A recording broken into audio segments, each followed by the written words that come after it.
Yo, what's up guys? Welcome back to the channel, and today I'm going to show you how to rehire a terminated employee in Gusto.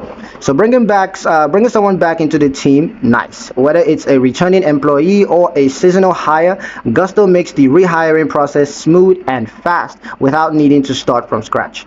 Now here's how to do it. First step, go to the people section.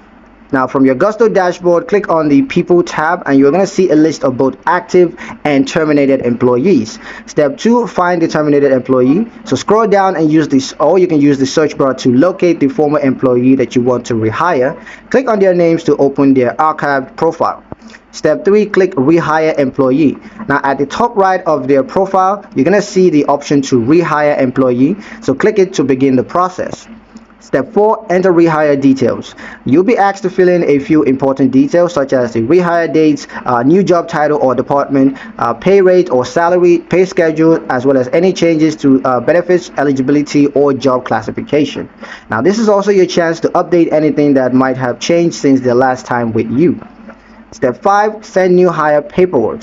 Now Gusto gives you the option to resend onboarding paperwork like tax forms, direct deposit setups, or company policies, and you can either have them complete it again or you can just skip it if everything is the same.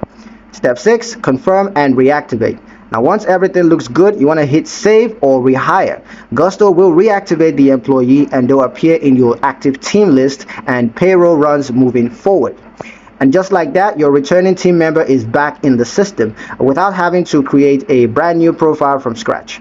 Gusto helps you to keep everything clean, consistent, and compliant. Now up next, let's talk about how to manage employees' time off policies in Gusto.